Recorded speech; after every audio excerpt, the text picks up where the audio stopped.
Hello, everybody. All my peeps out there in the chat room, all my lurkers, all my viewers that are going to view it on Memorex later on. Glad to have you with me today. Oh, my goodness. So much going on. So little time to tell it all. Beautiful day in Indiana. In the 70s here, sun shining, no breeze blowing. Just a beautiful day. They have a big festival here in my town of Portland, Indiana, every August, and it runs on a Wednesday through a Saturday, and it just so happens it's going to start this Wednesday and run through this Saturday, and it's called the Tractor Festival. They have a big tractor show at the fairground, and the whole town takes part. There's flea markets and garage sales, yard sales, porch sales, in almost every yard in the city. They rent out golf carts for folks to run around town in, and about 20,000 people hit town. Well, it's actually a city, but to me it's a town. Population about 6,000, I think. And I was out and about a little bit this morning. I'm sure from the air, the city looks like an ant farm with all the activity going on. Goodness gracious, they got streets blocked off, and you'd think the whole world come to a standstill for this festival. So that's what's going on here in my neck of the woods. I was out in the garden this weekend and got some carrots and some potatoes and some tomatoes and some cabbage and some onions, and cleaned out a few beds that are done, and straightened a few things up out there. So the garden's looking good. Had a little rain over the weekend to help things a little bit. Mowed the yard. Been preparing a few things here for this festival coming up. So been busy for a retired girl. Got a lot of news to bring you. I'll tell you what, if you didn't think that there was anything going on over the weekend, have I got news for you. Oh, hope you got that little pun. Oh my goodness. Well, we're just going to get right on into it. The first one that I've got for you is off of the Investment Watchdog. And it says, this is a bombshell. Clinton Foundation witnesses coming forward in pay-for-play investigation. Military experts call out Obama administration for treason. Clinton Foundation witnesses coming forward in pay-for-play investigation. Today, New York Times bestselling author Ed Klein has revealed on... we got to stop this ad here. There we go. Ed Klein has revealed on the Sean Hannity show that sources have confirmed to him that not only is the Clinton Foundation under federal investigation, but also at least one Clinton Foundation insider is prepared to testify in a court of law against Hillary. Reports of legal troubles for the foundation began last week when Daily Caller reported that a joint FBI-U.S. attorney probe of the Clinton Foundation is currently underway. The charge is supported by a number of emails recently released by the Judicial Watch, which suggest that the Clinton Foundation engaged in a pay-for-play while Hillary Clinton was Secretary of State. We're going a long way from Hillary Clinton sliding into the White House without having some real serious legal problems before this election, Klein told Hannity. During his interview, Klein, author of the forthcoming book, Guilty as Sin, dropped a number of bombshells.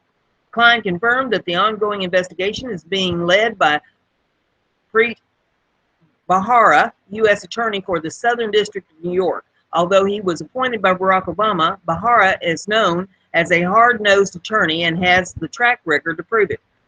Bharara has successfully prosecuted dozens of Wall Street executives and powerful politicians, including former New York Democratic Assembly Speaker Sheldon Silver, who was sent to prison for 12 years on federal corruption charges. Bharara is reportedly working with the Federal Bureau of Investigation and two other district attorneys, one in Little Rock, Arkansas, and another in Washington, D.C. This investigation, I would say, is hotter than ever, Klein told Sean. Klein added the FBI Director James Comey may be seeking to redeem himself with a public corruption charge against Hillary after he failed to recommend indictment for her mishandling of the classified information. According to Klein, Comey and Bharara have been in contact for months on the subject of Hillary Clinton's public corruption with the Clinton Foundation while she was Secretary of State. Military experts call out Obama administration for treason. Dr. Sebastian Gorka, the Major General Matthew C. Horner, Distinguished Chair in the Military Theory at the Marine Corps University, has accused the Obama administration of treason for manipulating intelligence in order to keep the American public in the dark about the fight against ISIS. A new report shows that dozens of intelligence analysts had their reports altered by higher-ups at the Department of Defense's Central Command, called CENTCOM, in order to downplay the ISIS threat. Gorka charges that these acts are tantamount to treason, and had this taken place during the World War II era, people would have been court-martialed and they could have been executed. So there you have that article. Thought you'd appreciate that one. And the next one that we got here is off the allnewspipeline.com. It says, say goodbye to your EBT cards and free rides. Bad news for those that think welfare is a career. Welfare usage in the United States has quadrupled since the year 2000, spiking since 2009, when the Obama administration allowed states to waive the work requirement for food stamp benefits. Since then, according to CNS News, the number of able-bodied adults without dependents receiving food stamps more than doubled nationally. There is a chart on this that shows the spike from the year 2000 to 2013, which are the latest numbers available. And it shows that it went from just under $20 in 2000 to almost, well, to $80 in 2013. I mean, it's like a stair step. It says, according to the USDA website, an ABAWD is a person between the ages of 18 and 49 who has no dependents and is not disabled. ABAWD stands for able-bodied adult without dependents. Disclaimer. Please understand, when we reference career welfare recipients in the article, we are not talking about those with a disability that prevent them from working, or those on Social Security, or even those that need a short-term helping hand. Rather, we are referencing those that think they shouldn't have to work at all, ever, because they get free money. And by Forbes, it says, one key contributor is the growth in able-bodied childless adults on the program. Between 2000 and 2008, the number of able-bodied childless adults receiving food stamps hovered at or below 1 million. By 2013, a record high 4.9 million able-bodied childless adults were receiving food stamps. Federal spending on food stamps for these able-bodied adults skyrocketed to more than $10 billion in 2013, up from $462 million in 2000. In March, it was announced that some states were moving to restore work requirements for food stamp recipients, and the results for those that have begun are astounding. The work requirements is simple. One must be working at least 20 hours a week or be enrolled in state-approved job training or education course. In Georgia, who initiated the work requirement in 3 counties to start with, are expanding it to 24 counties. They can also volunteer at state-sanctioned nonprofit or charity in order to meet the requirement to continue receiving food stamps, otherwise known as SNAP. Since the initial pilot program started in January, the numbers for these 3 beta test counties are shocking, as there was nearly 60% decrease in the food stamp recipients. By AJC, since the rules were enacted in January, the number of these food stamp recipients has dropped from 6,000 to 2,400 in the 3 counties where the work requirement has been reinstated. The 21 counties they will expand in the requirement to 2017 are number 1, Banks, number 2, Barrow, number 3, Bartow, number 4, Brooks, number 5, Catoosa, number 6, Clark, number 7, Coweta, number 8, Dade, number 9, Fayette, number 10, Forsyth, number 11, Gordon, number 12, Heard, number 13, Jackson, number 14, Lowndes, number 15, Madison, number 16, Albany, number 17, Oglethorpe, number 18 is Paulding, 19, Troop, 20, Walker, and 21 is Walton. The results were even more dramatic in Kansas and Maine, which had previously reinstated their work requirements. by CBS News, according to a report from the Foundation for Government Accountability. Before Kansas instituted a work requirement, 93% of food stamp recipients were in poverty, with 84% in severe poverty. Few of the food stamp recipients claimed any income. Only 21% were working at all, and 2/5 of those working were working fewer than 20 hours a week. Once work requirements were established, thousands of food stamp recipients moved into the workforce, promoting income gains and a decrease in poverty. 40% of the individuals who left the food stamp ranks found employment within 3 months, and about 60% found employment within a year. They saw an average income increase of 127%. Half of those who left the rolls are working, have earnings above poverty level. Even many of those who stayed on food stamps saw their income increase significantly. Maine is another powerful example in favor of work dependency, similar to Kansas. Maine saw a major decline in its caseload after instituting a work requirement. Within the first 3 months after Maine's work policy went into effect, its caseload of able-bodied adults receiving food stamps plunged by 80%, falling from 13,332 recipients in December 2014 to 2,678 in March of 2015. While critics of the requirement claim the safety net is being removed from those in need, there are a number of people that have turned being on welfare into their career of choice and requiring them to either work, train to work, or volunteer in order to be paid by food stamps. It's helping stop abuse of the system, but frankly, it still isn't enough. And then there's some other related articles that you can click on links to view if you would like to view more on that. All these URLs are, of course, in the description of the video for you to view and research as you so desire. The next article I have is off of truthout.org. It says, U.S. soldiers are relying on millions of dollars in food stamps to survive. Military service members on active duty spent $24 million in food stamps at military commissioners' shops from September of 2014 to August of 2015, and 45% of students in schools run by the military are eligible for free or reduced price meal programs. For years, the military has been embarrassed by reports showing that some active duty service members struggle to feed their families and use government benefits to get by. A recent report by the Government Accountability Office, GAO, found that the Department of Defense, DoD, does not fully understand the scope of the problem. USDA runs the Supplemental Nutrition Assistance Program called SNAP, the benefits of which are commonly called food stamps. Neither the military nor the USDA tracks how many active duty service members receive SNAP benefits, according to the report. The base salary for low-ranking service members can start as low as $18,800 a year.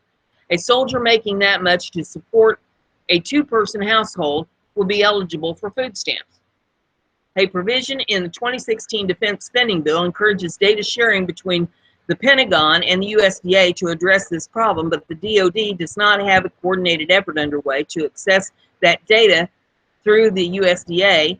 The GAO concludes that without an interagency data sharing effort, the military will miss a valuable opportunity to understand the need of its service members and address hunger within its ranks.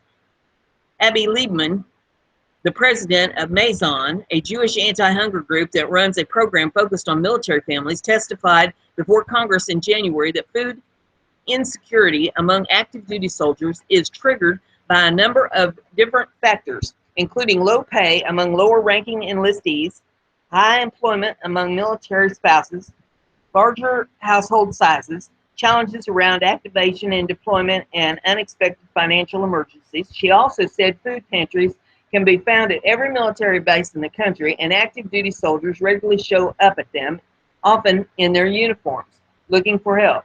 Despite strong anecdotal evidence, food insecurity among military families is not adequately documented or monitored by government agencies, and indeed the problem has long been obscured and ignored, Liebman told a House Agricultural Committee. Data is often withheld from the public or are excessively difficult to obtain. What data we have been able to secure are often contradictory, out of date, or simply incomprehensible. For example, recent USDA data states that about 2,000 active duty service members are enrolled in SNAP, but estimates based on federal census data from 2014 put that number at 19,455. Experts say the sources of this data are unreliable for multiple reasons, and Liebman called on Pentagon and USDA to work together to determine just how many military personnel receive SNAP benefits. The number of food stamp dollars spent at military commissionary stores steadily rose after the financial crisis of 2009 and peaked at $103 million in 2013. That number has dropped as the economy has recovered, but an unknown number of military families are still struggling with food insecurity. How can the DoD address this problem without first understanding its scope? In a statement, Liebman said that anti-hunger advocates support the GAO's findings and its recommendation that the Pentagon gather more data to fully understand the shameful incidents of hunger within the military. We urge collaboration among the Pentagon, the USDA, and Congress to address this crisis, Liebman said. It is inexcusable that those who courageously serve our country should struggle with hunger. In their response to the report, military officials also agreed with the GAO's recommendations, but they have complained that collecting data on active duty SNAP enrollees is difficult because the benefits are distributed by individual state agencies, making coordination a challenge. Liebman and Maison have also called on the government to remove barriers that prevent active duty service members from receiving SNAP benefits. For example, a housing stipend offered to lower-ranking service members is considered income on food stamp applications, making many low-paid soldiers ineligible for the program. So there you have two articles about food stamps. We have some lazy people that don't want to go out and get a job being career recipients of food stamps. And then we have people that have gone out and risked their lives for their country that are unable to get the food stamps in order to feed their families. And we have people in Congress that are drawing high salaries and ain't doing nothing about this. Sad, ain't it?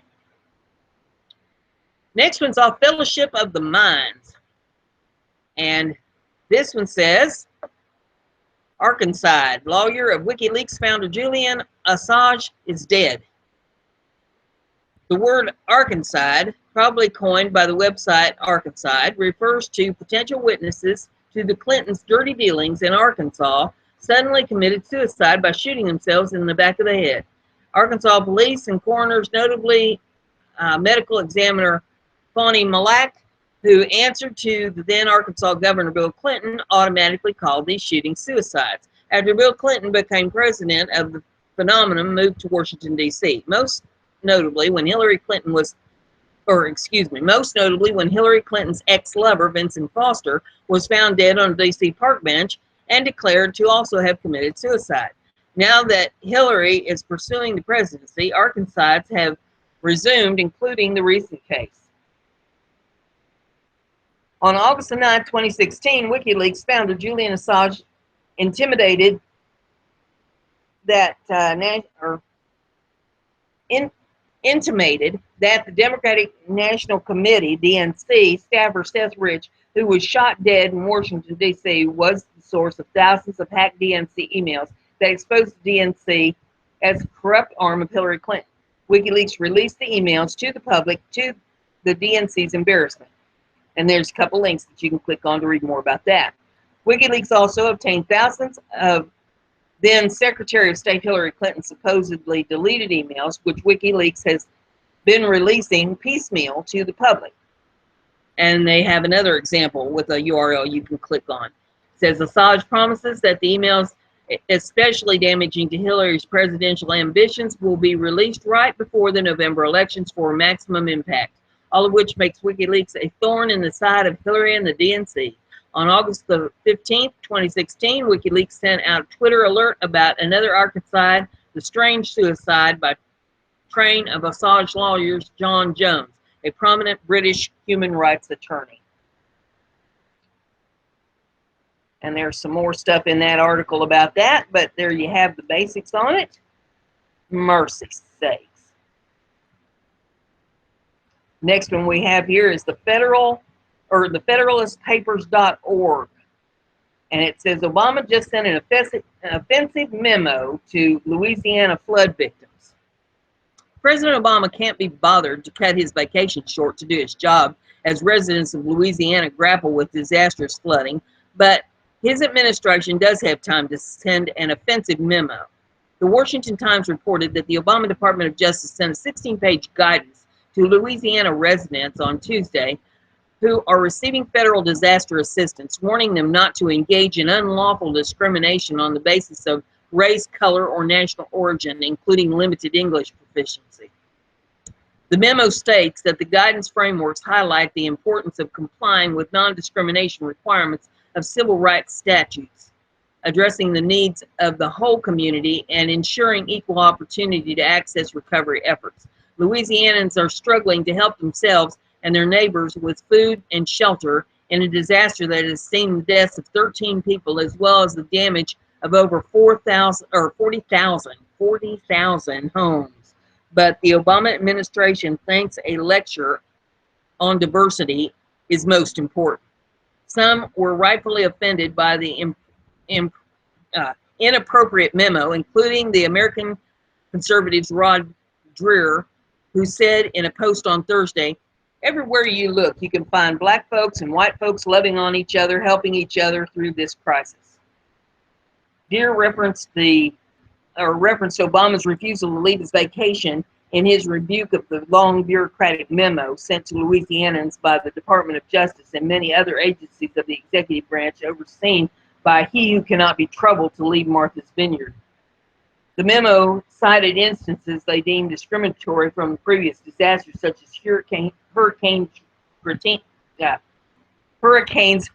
Katrina and Rita in 2005, including numerous media reports that showed images of African Americans stranded on roofs in New Orleans. The guidance claims the images expose significant inequalities and access to emergency response and recovery efforts. The memo also referenced a renter who preferred to rent to two white females in an ad directed to disaster evacuees. Funny, I don't remember a memo going out about Claremont College students who put an ad out where they refused to room with white people. While Dreher, or however his name's pronounced, said that Louisianans need to own our mistakes when it comes to discrimination. He noted that during this disaster, the last thing they need was a lecture that ignores the way the community has come together, including people of all races. Dreher cited a local man named Jimmy who told him in an email that not many things gets me seething, but this one does, and called the Obama administration dividers instead of uniters. The email went on to say, "Look no further than this guidance press release telling us in the middle of it to be sure not to be racist, y'all. Meanwhile, our president enjoys golfing in Martha's Vineyard in sunny skies, no visits, not even reviled George W. Bush flyover. Just politically motivated, racially laced memos. Nice job, Obama. Way to miss the mark yet again." The next one I have here is off of DennisMichaelLynch.com's website, and it says, "Flood victim cries over Trump's visit and loses incurred." And there is a video with this that you can watch at your leisure, but I'll read the story. It says, Donald Trump visited flood zone in Louisiana today, and by doing so, he lifted the spirits of a parish in desperate need of love and support. President Obama, who hasn't been there, announced today he's going to the flood zone on Tuesday of next week. ABC News interviewed a man in Louisiana who supports Donald Trump for president. When asked what it meant to have Trump visit the area, the man got choked up. He then was brought to tears when asked what he lost in the floods. It's a must-see interview, and there's the video clip of it, so you can check that out. But, Yeah, Donald went down there and took a lot of money and took a lot of supplies and talked to the people and tried to bolster their sorrow, I guess, you know, bolster them up a little bit and do what he can to try to help them out. And Obama's too busy to playing golf to acknowledge that there's an issue down there. And I mean, it is a bad flood too. This isn't, you know, a couple foot of water in the streets. This is up to the rooftops of a single-story dwelling. And it's not just one dwelling. It's like 40,000 houses underwater. Sad, sad, sad. The next one I have is off the commonsenseshow.com. And it says, they steal the children of activists in Fort Collins. Where's Jaden? And this reads, has a picture of a lady and it says, in quotes, where's Jaden? I've not seen my son in nearly 3 years. I've been accused of nothing. However, I was opposed to agenda, and as a result, I lost my son to pro-agenda 21 judge with New World Order connections. I don't even know where he's at. I have never lost my parental rights, so please tell me why I can't see my son. It says current lifestyles and consumption patterns of affluent middle class involving high meat intake, use of fossil fuels, appliances, home and workplace air conditioning, and suburban housing are not sustainable. A shift is necessary, which will require vast strengthening of the multilateral system, including the United Nations. And it says Maurice Strong, opening speech at the 1992 UN Conference on Environment and Development. I repeatedly call Larimer County, Fort Collins, Colorado, the People's Republic of Larimer County for good reason. In Larimer County, if you protest against Agenda 21, they will steal your children. When fully implemented, ICLEI regulations will severely limit access to electricity and transportation, deny the common citizenry in non-invasive access to beautiful wilderness areas, destroy private business, impose unsustainable tax rates, will arbitrarily seize private property for personal gain, will promote corruption at highest levels of industry and government, have endorsed and implemented extreme population reduction methods, and now ICLEI advocates have added child theft to their list of heinous crimes against humanity perpetrated against those who would dare to oppose their fascist policies. Stacy Lynn, anti-Agenda 21 advocate. 6 years ago, Stacy Lynn began making public presentations regarding the dangers of ICLEI. Lynn opposed the greening of downtown Fort Collins, Colorado, in which only eco-friendly cars would be permitted to park in downtown parking spaces. Local businesses estimated that each parking spot was worth $300,000 a year. This reckless ICLEI proposal would have bankrupt several local small business owners. However, Lynn was successful in harnessing community opposition and defeated the proposal. Lynn also fought against her local governments attempting to only employ Waste Management, a financial contributor to the ICLEI, which would have bankrupted 2 locally owned trash businesses and cost the Larimer County, Colorado community hundreds of jobs. Lynn was successful in defeating this measure as well. Despite her successes, Lynn was making very powerful enemies, including the Colorado advocate of the ICLEI policies, Pat Stryker, whose business interests were intertwined with a group of Agenda 21 engineers, the Brenda Group, and Waste Management. This placed Lynn in the crosshairs of Stryker's ICLEI allies, reared their ICLEI heads, and they came hard after Lynn with vengeance, and Stacy's victories were to be very short-lived. 13 years ago, Stacy Lynn and Jeff Pappenhelm parented Jaden. According to Lynn, she was left to raise the child as a single mother. Then, without warning, in January of 2011, the biological father filed a dissolution of marriage action and sought sole custody of Jaden. despite the fact that the two biological parents were never married. This sets Stacy and Jaden on a collision course with some very powerful Agenda 21 forces in Larimer County. The triumvirate, consisting of former Colorado Governor Bill Ritter, globalist Judge Julie Field, and globalist Pat Stryker's ICLEI interests, have been involved in a series of amazing coincidences which culminated in the naturalization of Stacy Lynn as their main ICLEI Agenda 21 opponent.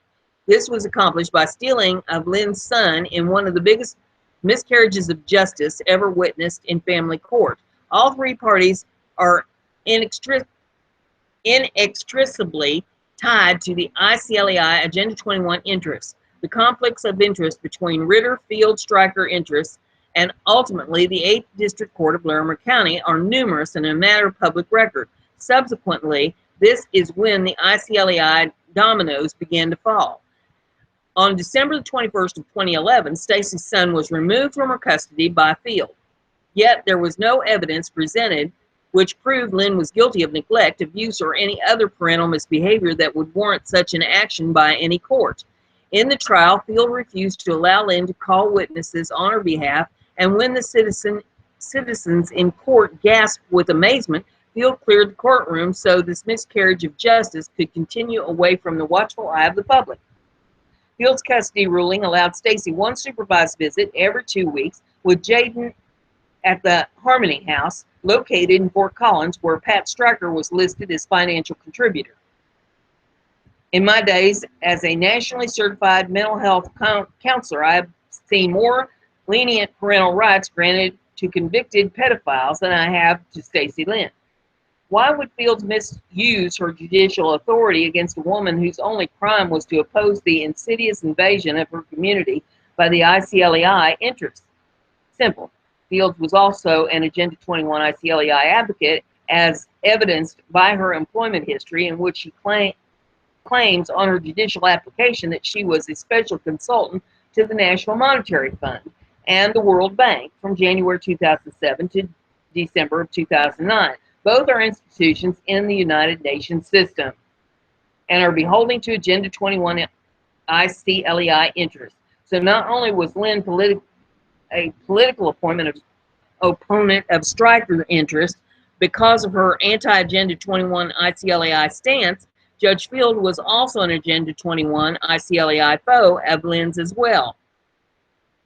If Field had an ounce of judicial integrity, she would have recused herself from the case. However, it also appears that Field had her own financial interests to protect. Field was serving as both an attorney mediator and board member for the Crossroads Safe House, a refuge for neglected children and battered women. According to Crossroads website, the Brenda Group is a major contributor to the institution and is also connected to Stryker business interests. The Brenda Group is a self-admitted collection of Agenda 21 engineers who are a driving force behind the Agenda 21 ICLEI projects in Larimer County and across the nation. Crossroads is where Lynn was to have her supervised visits with her son Jaden. Field badly needs to explain this blatant conflict of interest.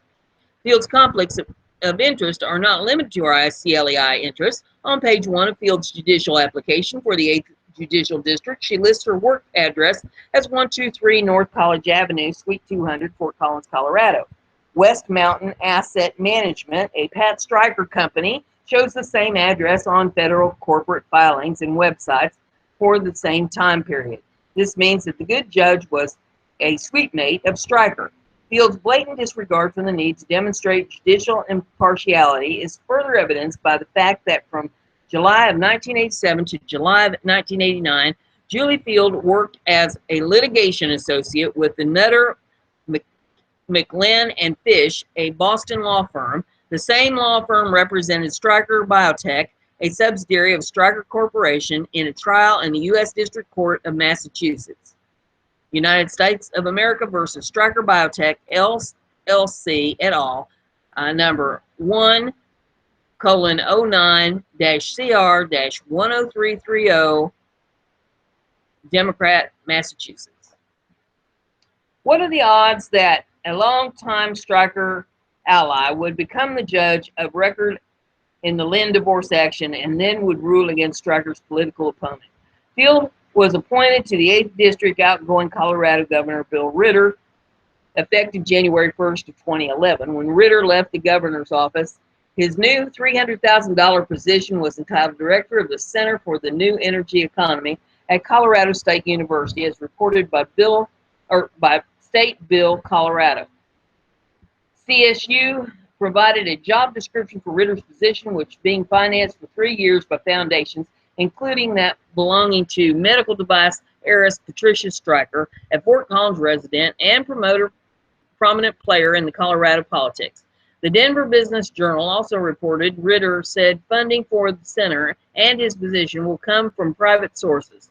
The San Francisco-based Energy Foundation, the Fort Collins-based Bohemian Foundation, founded in 2001 by Fort Collins heiress and Democratic Party supporter Pat Stryker, and other donors. Therefore, Bill Ritter, the governor, who appointed Julie Field to judgeship, now works for Stacey Lynn's political opponent, Pat Stryker, and the public is left to believe that this is all one great big set of coincidences. Governor Ritter also had an Agenda 21 ICLEI axe to grind against Lynn, as Ritter is a board member with Energy Foundation of San Francisco. In 2010 to 2011, the Energy Foundation contributed $600,000 to the ICLEI. Courtesy of the Larimer County Sheriff's brazen disregard for the constitutional rights of its citizens, Stacey Lynn has also become the victim of an illegal wiretap of her cell phone after the loss of Jaden to Pappenheim. In addition, Stacey Lynn discovered a Larimer County Sheriff tracking device attached to her SUV on May the 3rd, 2012. The device was confirmed as a tracking device by nearby Weld County Sheriff's Office as belonging to Larimer County Sheriffs. The device was subsequently removed by Weld County officials and returned to Larimer County. There is no court order which legally justifies the installation and use of such surveillance device on Stacey Lynn's vehicle. This makes no sense unless the Larimer County Sheriff's Department is fearful that Lynn may have uncovered and will reveal even more criminal corruption involving some of the parties mentioned in this article, and that the information may subsequently be revealed to journalists such as myself. For the life of me, I cannot imagine another set of motivations which could underlie this reprehensible violation of public trust, and the people of Larimer County need to be asking questions. And what happened to Pat Stryker, whose Agenda 21 business interests that Stacey was working against? Stryker was the chief investor for the now defunct Abound Solar Corporation. After Stryker attended Obama's inaugural ball, for which she contributed $50,000, Abound Solar received $400 million in taxpayer handout. And what did the taxpayers get for their money? Nothing. Abound Solar closed its doors shortly after receiving the Obama handout and never produced the solar energy for which the business was awarded. This is what Lynn was fighting against when the corrupt Judge Fields of Larimer County conspired to steal her child without so much as one allegation of wrongdoing. Stacey's parental rights have never been severed, yet she has not seen Jaden for over a year. This violates the court order which provided for visitations between Stacey and Jaden. This is just another day at the office in Larimer County, which is referred to by the ICLEI as the jewel of the ICLEI empire. This is what happens when your local officials let Agenda 21 ICLEI come to your town. Lesson to the nation. The only thing necessary for evil to triumph is for good men to do nothing. That's a quote by Edmund Burke. Across this nation, we are seeing what happens when good people let Agenda 21 policies invade their community. Larimer County and its county seat, Fort Collins, are indeed the jewel of the ICLEI empire. It is also the cesspool of human decency and injustice. For example, Fort Collins police are now showing up at the homes of old people to force them to accept the new smart meters, which is a staple of ICLEI. The tyranny in this county never ends. I have a question for the residents of Larimer County. When are you going to collectively rise up and remove the corrupt members of the Fort Collins City Council, the corrupt mayor, the corrupt county attorney, and the corrupt county judges. All of these forces serve Agenda 21 to your detriment.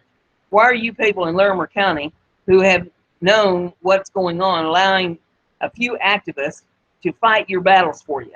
What about the rest of us? When we look at places like Larimer County, haven't we learned that there's a steep price associated with being a sheep? Where are the real men in this country? When do we say enough is enough? When will we finally drive these moral degenerates from our communities? If you were to read the policies of Agenda 21, you have to know that this is not going to end for any of us. So there you have that one. The next one that I have is off of the conservativetribune.com, and it says here, well, if I can get it to work. There we go. Had to get an ad to close on it. American truckers just got bad news from Obama. This is a total disgrace. When American truckers and the big rigs they drive are literally the lifeblood of this nation, transporting food, raw materials, and finished goods from one end of the country to the other and back again, delivering what is needed, where it is needed, when it is needed on a daily basis. But those truckers just had major roadblock placed in their way courtesy of President Barack Obama's Environmental Protection Agency. And the consequences for not only the trucking industry, but America as a whole could be devastating. According to the Daily Caller, the EPA just announced on Tuesday that it had yet again made changes to the fuel emission standards that govern big rig semi-trucks, large work trucks, vans, and buses, all in the name of fighting the ever-elusive climate change. Of course, many in the trucking industry will find it incredibly difficult and costly to meet these strict new standards that take effect in 2018, especially when they are already struggling to meet the heightened standards just put in place a few years ago. This is particularly true for small businesses and independent truckers, so the administration has given them an out that reeks of Chicago-style extortion. Yes, the EPA has instituted a special fine that can be paid by those who fail to comply with the new standards, allowing them to continue their business operations for a price. There's no word on exactly how this fine will magically make their vehicles no longer pollute or be considered harmful to the environment. Sadly, it actually took pressure from Congress for the EPA to even offer the extortionary non-compliance fine, as they were apparently content to simply put out of business those companies and independent truckers unwilling or unable to upgrade their vehicles to meet the increasingly high bars set by the agency. Keep in mind that the high cost of these new regulations, whether through vehicle upgrades or through the fine, will ultimately be passed along to the end consumer. Simple economics here, folks. This should not be viewed as simply an attack on truckers and the trucking industry, therefore, but on America and American consumers as a whole. But it is what we have come to expect from the Obama administration, and by now what we know we will get in Obama's third term under the potentially Hillary Clinton administration. Something tells me that Republican presidential nominee Donald Trump wouldn't make life so difficult for the truckers that quite literally keep this country running as smooth as possible. So there you have that article.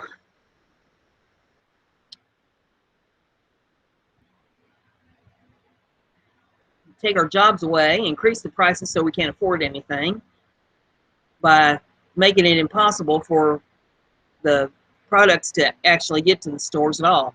Next one we have is off of arstechnica.com. It says, how the NASA snowed on encrypted internet traffic for a decade. In a revelation that shows how the National Security Agency was able to systematically spy on many Cisco Systems customers for the better part of a decade, researchers have uncovered an attack that remotely extracts decryption keys from the company's now decommissioned line of PIX firewalls. The discovery is significant because the attack code, dubbed benign certain, I think is how it's pronounced, worked on PIX version Cisco released in 2002 and supported through 2009. Even after Cisco stopped providing PIX bug fixes In July of 2009, the company continued offering limited service and support for the product for an additional 4 years. Unless PICS customers took special precautions, virtually all of them were vulnerable to attacks that surreptitiously eavesdropped on their VPN traffic. Beyond allowing attackers to snoop on encrypted VPN traffic, the key extraction also makes it possible to gain full access to a vulnerable network by posing as a remote user. Benign certain capabilities were tentatively revealed in this blog post from Thursday, and they were later confirmed to work on real-world PICS installations by 3 separate researchers. Before the confirmation came, Ars asked Cisco to investigate the exploit. The company declined, citing this policy for so-called end-of-life products. The exploit helps explain documents leaked by NSA contractor Edward Snowden and cited a 2014 article that appeared in Der Spiegel. The article reported that NSA had the ability to decrypt more than 1,000 VPN connections per hour. It shows that the NSA had the ability to remotely extract confidential keys from Cisco VPNs for over a decade. Mustafa Al-Bassam, a security researcher at payments processing firm Secure Trading, told ARS. This explains how they were able to decrypt thousands of VPN connections per minute, as shown in documents previously published by Der Spiegel. The revelation is also concerning because data returned by Snowden, by the Shodan search engine indicate more than 15,000 networks around the world still use PIX, with Russian federations, the US, and Australia being top 3 countries affected. Last weekend's release of benign certain and dozens of other NSA-connected attack tools means that even relatively low-skilled hackers can now carry out the same advanced attack. Analysis of the exploit binary shows benign certain targeted PICS versions 5.39 through 6.34. Researchers, however, were able to make the key extraction technique work against version 6.35 as well. Cisco representatives on Friday declined to comment on the revelation, citing the previously mentioned end-of-life policy. Update. After this article went live, Cisco updated a previously written blog post to report that product security incident response team decided to investigate benign certain after all. The team found that adoptive security appliance is currently supported firewall is not vulnerable.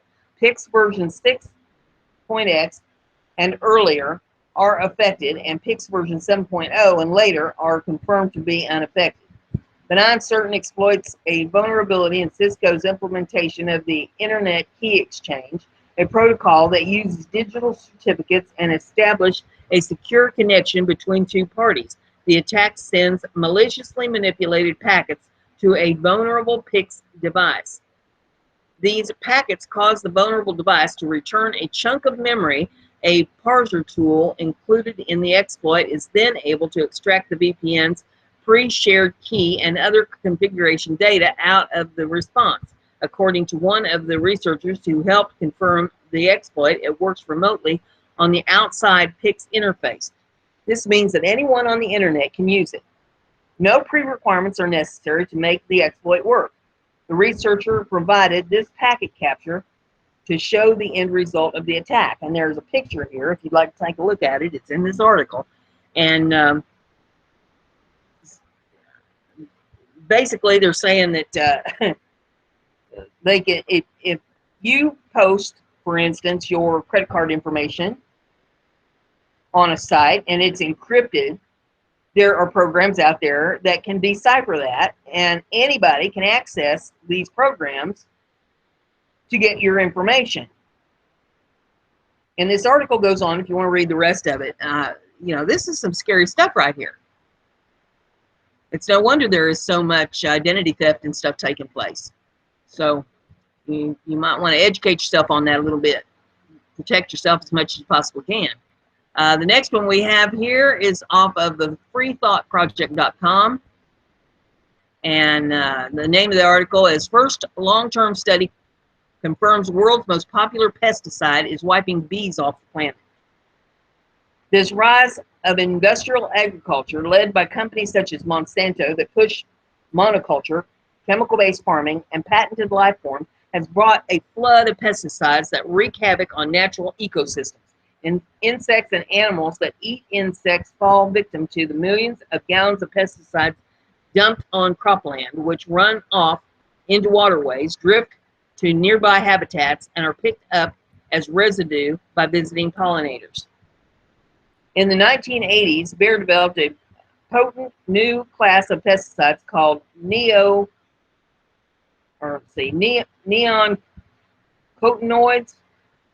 and neonics is the shortened version of that, which rapidly came to dominate industrial agriculture. In 2008, they represented 24% of the global market for insecticides, with imidacloprid, I don't know if I pronounced that right, but there it is, becoming the most widely used insecticide in the world. Almost all U.S. corn and about 1/3 of U.S. soybeans is treated with neonics. A major advance happened when the agribusiness developed neonic-coated seeds, where every part of the growing plant becomes infused with the toxin, including pollen.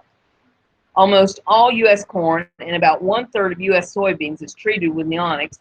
A major advance happened when the agribusiness developed neonic-coated seeds, where every part of the growing plant becomes infused with the toxin, including pollen. After government regulations, deep in the pockets of agribusiness, rushed to appropriate neonics for commercial sale, scientific studies began documenting the ecological impacts.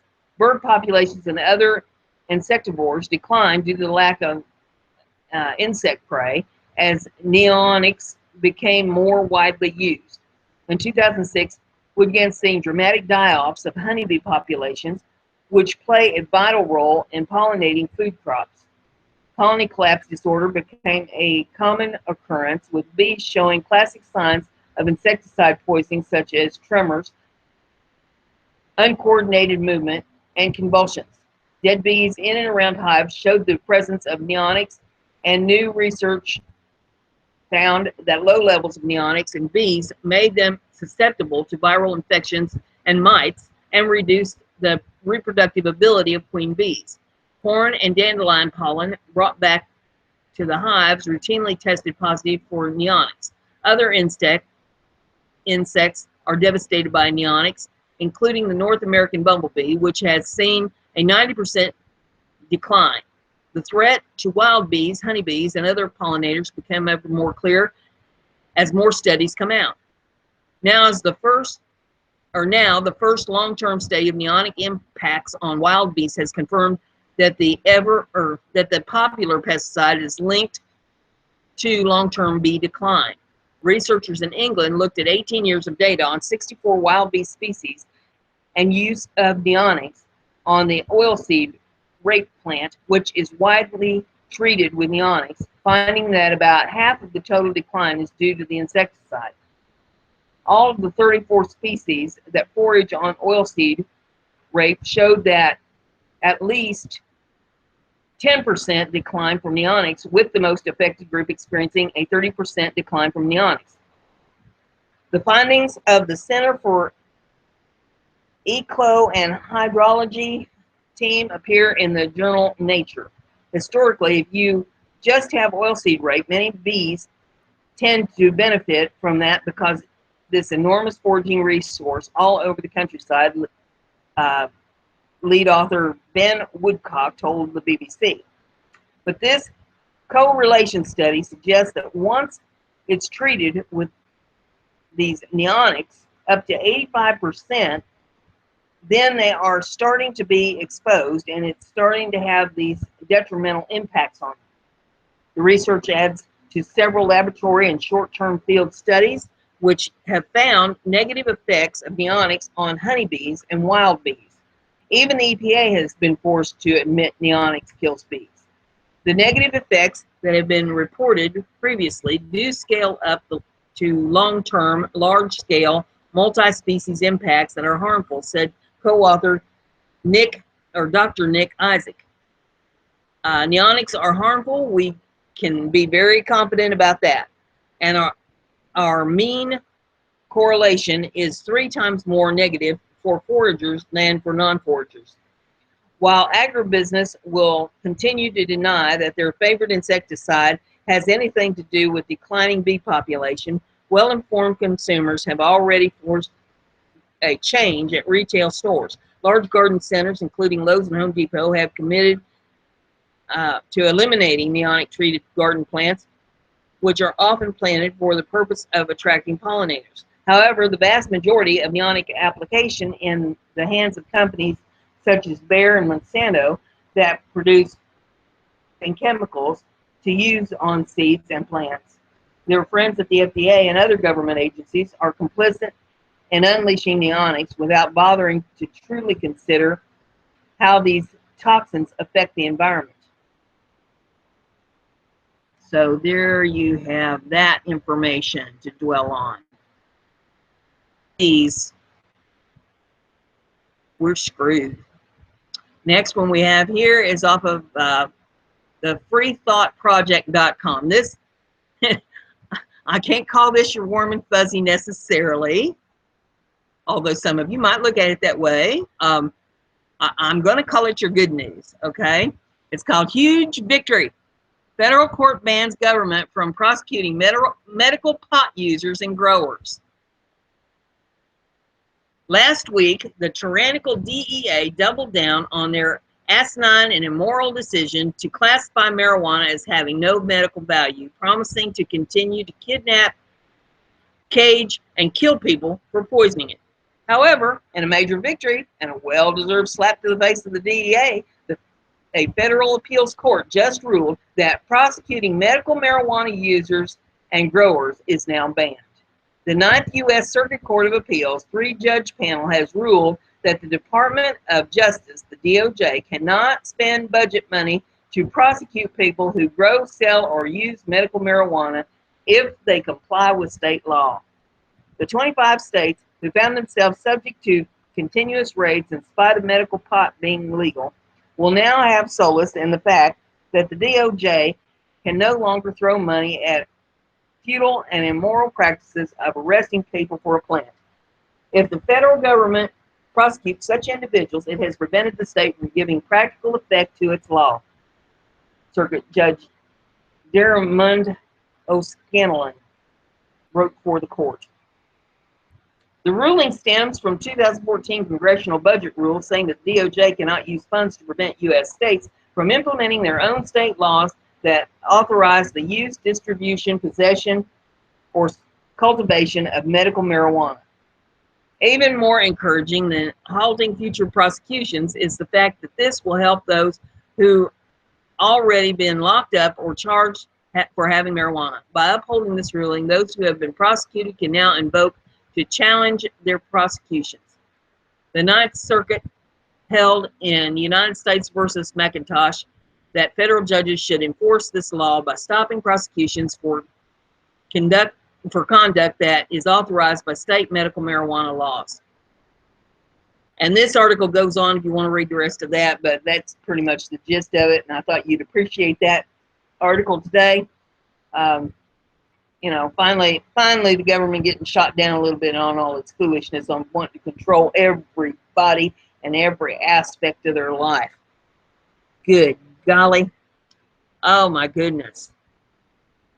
I will also mention, if anybody hasn't seen it, they might want to go over to the Level-Headed News page and take a look at the video that Jim Cox and I did on Friday night. There was a protest at the Multnomah, gosh, I have a rough time pronouncing that, Multnomah County Court building about the prisoners and their mistreatment. It was at 8 o'clock Oregon time, and they're also protesting Kate Brown being the governor. They're wanting her to step down. And we got an interview on there with Dory Day. I guess they're going to have this protest every Friday evening, so as long as they do it and as long as Jim's batteries hold out, we'll try to bring you some coverage of that event on Friday evenings. And the only thing I can tell you is in lieu of all of this negative stuff going on in the world, go out and ground yourself. Get out in your garden and play in the dirt. Enjoy yourself a little bit. Get yourself away from all this. Don't sit at the computer dwelling on all this all the time. We have to be balanced, and we have to be able to focus on our lives, not just on what goes on this computer. When I was out in the garden working yesterday, I was visited by 2 praying mantis. They were playing on the fence and watching me while I was cleaning out some of the beds, and they were just as docile and nice and sweet as they could be, just sitting there watching me, and just kind of got back to nature. Had my shoes off, put my feet in the grass, was breathing the fresh air, and that's calming, and it's balancing, and it's good for everybody. So I highly encourage everybody to get back to nature a little bit. Enjoy the world that is around you as much as you possibly can. And don't be sitting here dwelling on everything that's going on. You need to be aware of it, but you don't need to dwell on it. So with that, we're going to shut her down for today, and we'll be back here at noon tomorrow. And I hope you all have a wonderful day. Get out and enjoy the weather. Thanks for watching. Bye.